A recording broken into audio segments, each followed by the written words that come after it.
Mahigit 3 milyong pisong halaga ng mga gamit kabilang ang diamond earrings ang natangay sa basag kotse modus sa Quezon City. Arestado ang 2 suspect na umamin sa krimen. Ngayon ang balita si James Agustin.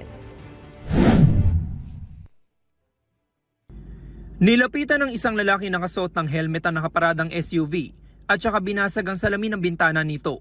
Ilang segundo lang, natangay na niyang isang bag mula sa loob ng sasakyan.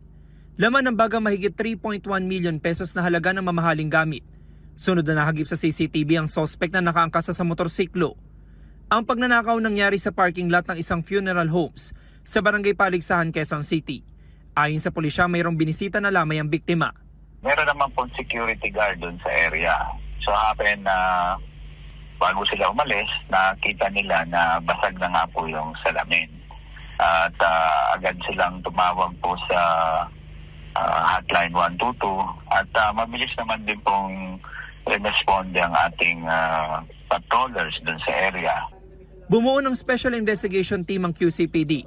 Sa kanilang follow-up operation, naaresto sa isang apartel sa Fairview ang 2 sospek na edad 19 at 23 anyos. Doon daw nagtago ang mga sospek na napagalamang mga residente ng Caloocan at dumayo sa Quezon City para magnakaw. May nakuha pang baril na kargado ng mga bala at isang granada mula sa 19 anyos sa sospek. During our backtracking and profiling ng mga suspect na involved sa basag kotse, nasundan po natin na doon po sa Caloocan,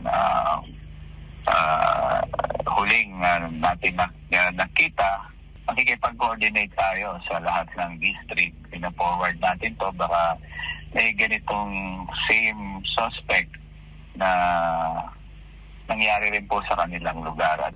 Nabawi ng pulisya mula sa mga sospek ang ninakaw na mamahaling bag, pouch, wireless earphones at 5 pares ng diamond earrings na sa kabuuan ay nagkakahalaga ng 2.9 million pesos.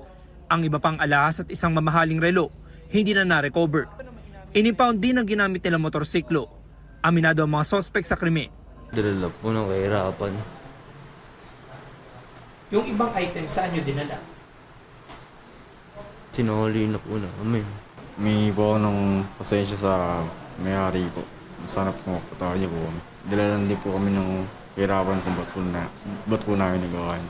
Saan nyo dinala yung ibang hindi na na-recover? Tawag ito, nasoli na po namin yung iba, sir.